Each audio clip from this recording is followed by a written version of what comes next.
Hi, I'm Delana Howell, and today I'm going to be presenting a persuasive speech in which I have entitled Deeper and Deeper in Debt We Go, the Cost of America's Frivolous Expenditures. A penny saved is a penny earned. When Benjamin Franklin made this statement, little did he know what kind of debt that we would find ourselves in today and the financial crisis that our country would currently be sitting in. The U.S. has been seen as one of the most prosperous countries in the world. However, individuals as well as the federal government have racked up their share of debt, a debt that owes its credit to the desire for bigger homes, fancy modern businesses, unnecessary technology upgrades, and federal benefit programs, and a plethora of entertainment portals. I believe that there needs to be a financial change in the U.S. in order to partly keep us out of foreign trouble, keep the sanctity of our capitalistic free market system, and to help individuals realize that it is not always what we need to be in to have more. So much of the money used to fund federal programs and projects is gained through borrowing from foreign countries.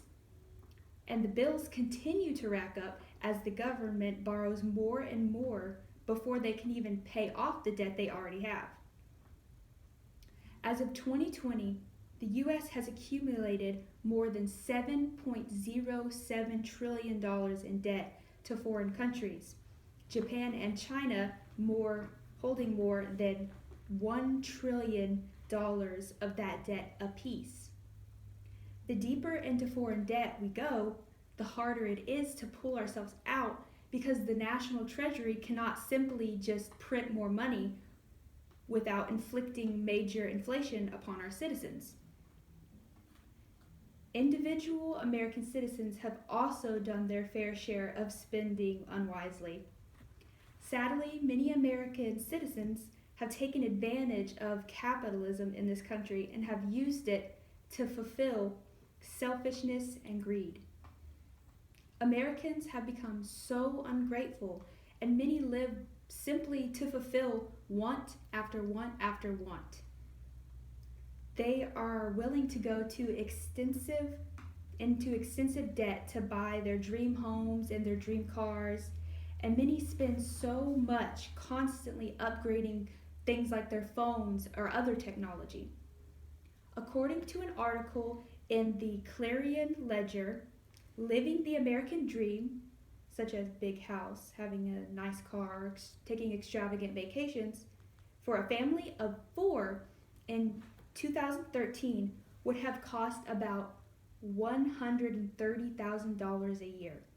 However, the average income for that year was about $50,000 or even less in some states. Shockingly, though, the typical American spends about $1.33 per $1 earned. While we have put ourselves in troublesome financial situations as a country, I believe that by careful budgeting and a push for work ethics and contentment, we can prevent further extensively unnecessary expenditures. From the federal perspective, the government should limit and bring to a halt its borrowing frenzy and work on rebuilding its revenue. Another good way to stay out of debt is to put a pause on so many of the welfare and benefit programs which we have, which causes citizens to lower their incentives to work and gain their own capital. American citizens also need to, first of all, have a mindset of less is more in order to avoid constant spending. Making and sticking to a monthly budget is absolutely necessary to keep yourself from overspending, as little purchases here and there always add up. Imagine how much happier we would be if we changed our perspective from always wanting the newest gadget or next big thing to living in gratitude and spending our time enjoying the people in our lives instead of the things. I encourage everyone to take time to really think about the way you spend your money. Before you make a big purchase, think about the things you need and put them above the things that you want. Avoid buying on impulse.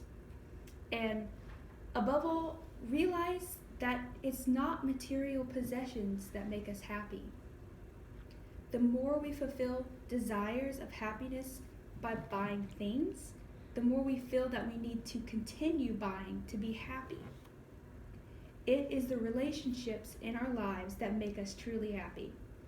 A good quote that shows this idea is this: "It takes hands to build a house, but only hearts can build a home." We should spend our time and efforts on giving back to others and cultivating things that are most important, because we only have one life to live. Thank you.